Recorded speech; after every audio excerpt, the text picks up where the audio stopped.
लाहौर की फिजा सोगवार। Planted device से किए गए धमाके के बाद हर तरफ तबाही के मनाजिर। धमाके में जख्मी होने वालों का अस्पताल में इलाज जारी। MSMU अस्पताल कहते हैं 21 साल रिक्शा ड्राइवर शहराज की हालत नाजुक है। मजीद 5 मरीजों की हालत भी तशवीशनाक। वज़ीर आला उस्मान बुज़दार ने जख्मियों को बेहतरीन तिब्बी सहूलियात फराहम करने की हिदायत कर दी।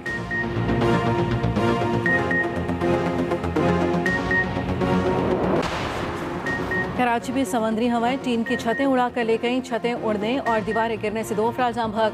शेरशाह गुलबाई और नॉर्थ नाजबाबाद में जाम बहक होने वालों की लाशें अस्पताल मुंतकिल। तेज हवा की वजह से एक छत दूसरी छत पर गिरी। महकमा मौसमियात के मुताबिक कराची में 45 से 60 किलोमीटर फी घंटा की रफ्तार से हवाएं चलीं।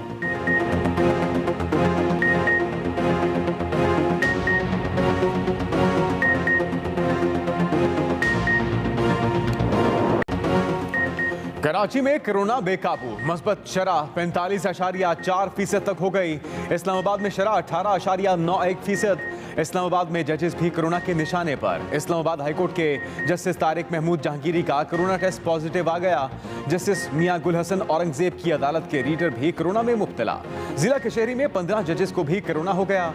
मुख्तलिफ अदालतों के 58 एहलकारों का कोरोना टेस्ट भी मस्बत आया। मुतासरा जजों की अदालतें आज बंद रहीं। अदालतों में डिसइंफेक्शन स्प्रे कराया जाएगा। जिला कचहरी ईस्ट और वेस्ट कोर्ट्स की उन अदालतों में भी स्प्रे होगा जिसके अदालती एहलकारों को कोरोना हुआ।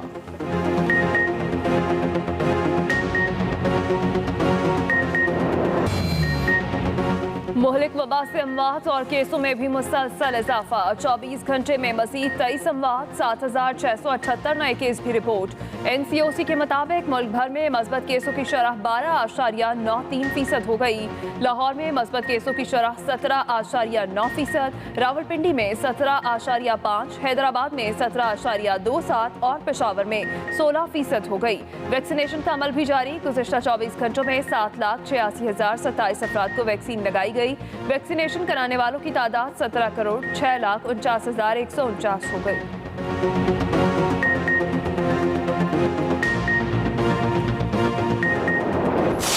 अभी ये बात बिल्कुल वाज़ेह हो चुकी है कि ये एफिडेविट है, ये नोटराइज्ड कहाँ हुआ, किस शहर में हुआ, लंदन में हुआ, मामलात के ऑफिस में हुआ, किसकी मौजूदगी में हुआ, ये सब चीजें अब तो मीडिया पे पूरी खबर जो है वो गर्दिश कर रही है और उसको बुनियाद बनाते हुए उन्होंने अपनी राय कायम की है।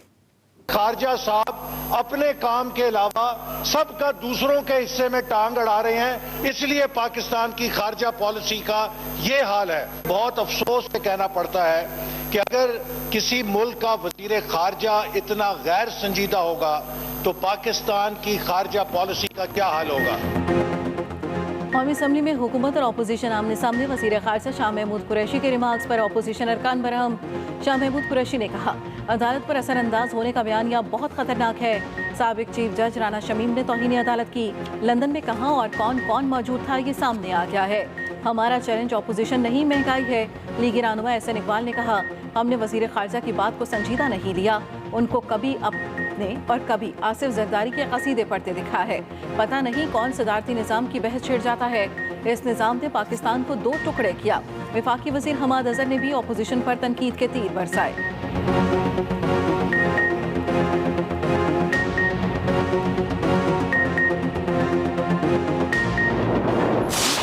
कमर बस्ता होने की ज़रूरत नहीं होगी हज़रत साहब। आपका एहतराम और आपका फजल रहमान का एहतराम मेरे दिल में रहेगा। ये बाजू हमारे आजमाए हुए हैं, कोई कमर बस्ता होने की ज़रूरत नहीं। आप शौक से आएँ, बल्कि मैं मशवरा दूंगा कि आप बिलावल के साथ मिलकर आएँ। क्यों अपनी एनर्जियों को ज़ाया कर रहे हैं और पुलिस की एनर्जी को भी ज़ाया कर रहे हैं। रोज के दौरान होने वाले दहशतगर्दी के वाकयात का मामला उठा दिया।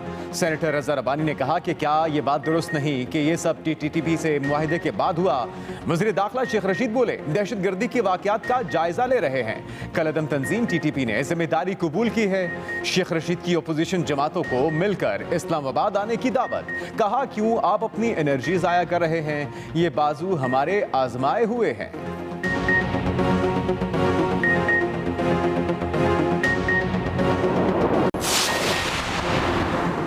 कुछ अमन मुखालिफ क़ुव्वतें नहीं चाहती कि पाकिस्तान में मुआशी इस्तेहकाम हो। माजी में भी इन क़ुव्वतों का डटकर मुकाबला किया, आइंदा भी इन्हें मुंह की खाना पड़ेगी। वज़ीर ख़ारजा का अहम बयान। शाह महमूद कुरैशी कहते हैं लाहौर वाक़या अफसोसनाक है, दहशतगर्दी का मुकाबला दानिशमंदी से करेंगे। हम खित्ते में अमन अमान चाहते हैं। हमारी पॉलिसी न सिर्फ पाकिस्तान बल्कि पूरे खित्ते की मुआशी तरक्की है।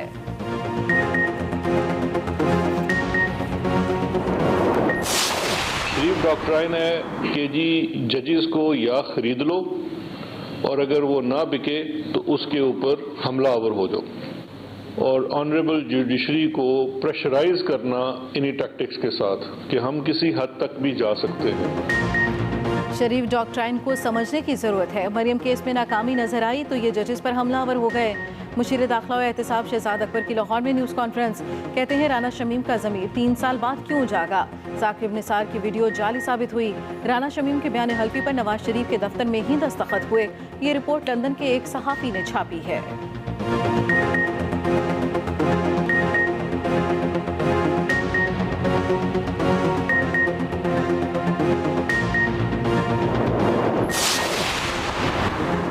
वज़ीर-ए-आज़म इमरान खान की अपनी हुकूमत को 5.37% GDP ग्रोथ हासिल करने पर मुबारकबाद।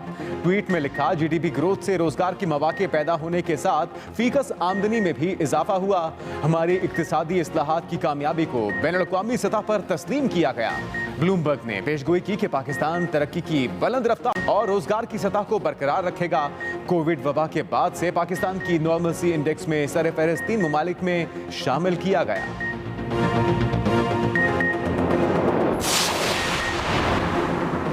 मरी में फिर शदीद बर्फबारी की पेशगोई। NDMA के मुताबिक आज रात से पीर की सुबह तक मरी में शदीद बर्फबारी मुतवक्के है।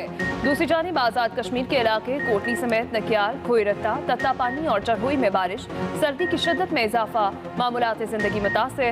डेरा गाजी खान और कोहिस्तुलबान के इलाकों में भी वक्फे वक्फे से बारिश हो रही है।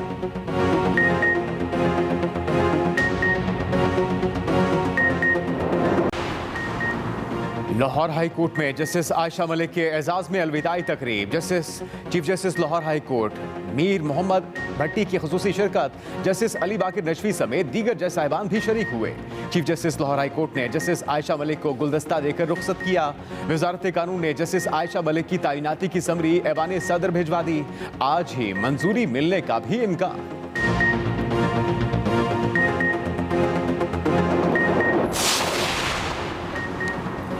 कम आमदन वाले अफराद को घर के ख्वाब की ताबीर मिल गई। पेरी अर्बन एरिया में प्लॉटों के अलॉटमेंट के लिए कुरानदाजी। 3.5 मरले का घर 17.5 लाख रुपए में मिलेगा।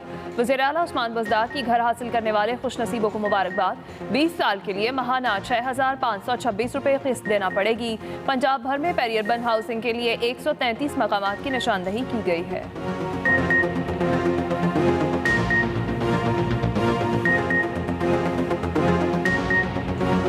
बहुत शुक्रिया साकिब सलीम भट्ट। आगे बढ़ेंगे। दहशतगर्दी के वाकयात का जायजा ले रहे हैं। कालादम TTP से मुज़ाकरात कर रहे थे। वज़ीर दाखिला शेख रशीद का सेनेट में इज़हार ख्याल, जिसमें उन्होंने कहा दहशतगर्दी के वाकयात का जायजा ले रहे हैं। वज़ीर दाखिला शेख रशीद ने कहा कालादम TTP से मुज़ाकरात कर रहे थे। वज़ीर दाखिला शेख रशीद ने सेनेट में इज़हार ख्याल करते हुए कहा कि सियासत पर भी तबसरे होते हैं। ऑपोजिशन शौक से इस्लामाबाद धरने के लिए आए। मैं तो कहूँगा बिलावल के साथ मिलकर आए। आजमाए हुए हैं, कोई कमर बस्ता होने की। अफगानिस्तान बॉर्डर पे सिर्फ 20.3 या 21 किलोमीटर लगा लें, 21 किलोमीटर का फासला अभी बाकी है। जहाँ तक वो मुझे कमर बस्ता होने का कह रहे हैं, इंशाअल्लाह ताला कमर बस्ता होने की ज़रूरत नहीं होगी। हज़रत साहब, आपका एहतराम और आपका फजल रहमान का एहतराम मेरे दिल में रहेगा। ये बाजू हमारे आजमाए हुए हैं, कोई कमर बस्ता होने की ज़रूरत नहीं। आप शौक़ से आएँ, बल्कि मैं मशवरा दूंगा कि आप बिलावल के साथ मिलकर आएँ। क्यों अपनी एनर्जियों को ज़ाया कर रहे हैं और पुलिस की एनर्जी को भी ज़ाया कर रहे हैं। आगे बढ़ेंगे। एक और अहम खबर, कराची में तेज हवाओं के बाद छतें उड़ने और दीवारें गिरने के वाकयात। रेस्क्यू हुकाम के मुताबिक शेरशाह, गुलबाई और नॉर्थ आजमाबाद में ज़ेरे तामीर दीवारें गिर गईं। कराची में तेज हवाओं के बायस छतें उड़ने और दीवारें गिरने के वाकयात रिपोर्ट हुए। रेस्क्यू काम के मुताबिक शेरशाह, गुलबाई और नॉर्थ नाजिमाबाद में जेर तामीर दीवारें गिर गईं। दीवारें गिरने से 2 अफराद जाम बहक हुए हैं। लाशें अस्पताल मुंतकिल कर दी गई हैं। महकमा मौसमियात की आज रात तक तेज और गर्द आलूद हवाएं चलने की पेशगोई भी की गई है। कराची में तेज हवाओं के झक्कड़, हवाओं की रफ्तार 70 किलोमीटर फी घंटा रिकॉर्ड। कई इलाकों में दीवारें और बोसीदा दरख्त गिर गए। इसी बारे में मजीद बात करेंगे अपने नुमाइंदे आफ्ताब खान से। अपडेट कीजिएगा आफ्ताब। बिल्कुल, मैं इस वक्त बहादुराबाद के कुर्बो जवार में मौजूद हूँ और इस वक्त शहर के मुख्तलिफ मकामात में जो है वो गर्द आलूद तेज़ हवाएं रिकॉर्ड हो रही है। इन हवाओं के हवाले से एक दिन कबल जो है महकमा मौसमियात की जानिब से पेशगोई की गई थी कि कराची में जो है वो गर्द आलूद और तेज़ रफ्तार हवाएं रिकॉर्ड हो सकती है। थोड़ी देर पहले महकमा मौसमियात से जो मेरी बात हुई है तो कराची में इस वक्त जो हवाओं की शिद्दत है वो 50 किलोमीटर तक रिकॉर्ड हो चुकी है और उसके अलावा कई मौक़ों पर ऐसा भी हुआ कि जो हवाओं की रफ्तार है वो 60 किलोमीटर फी घंटा तक भी बढ़ चुकी है। इसके साथ साथ मज़ाफ़ाती इलाकों की बात करें तो वहाँ पर हवाओं की शिद्दत जो है वो ज़्यादा महसूस की जा रही है। महकमा मौसमियात का ये कहना है कि आज रात तक ये तेज़ हवाएं चलने का सिलसिला जो है वो बरकरार रह सकते हैं। इसके साथ साथ जो है अगर हम कल की बात करें यानी हफ्ते को तो कराची में जो है वो सर्दी की एक नई लहर जो है वो मुतवक्के हैं, जिसके दौरान जो है वो एक हफ्ते तक जो है वो सर्दी की लहर बरकरार रहेगी और इस दौरान जो है कम से कम जो पारा है वो जो है वो 8 से 10 डिग्री के दरमियान जो है वो रिकॉर्ड हो सकता है। और साथ साथ महकमा मौसमियात का ये भी कहना है कि ये जो सिस्टम जो कि मगरिब की जानिब से पाकिस्तान में दाखिल हुआ है इसके तहत कराची में बारिश का या दही सिंध के किसी ज़िले में जो है बारिशों का कोई इम्कान नहीं है।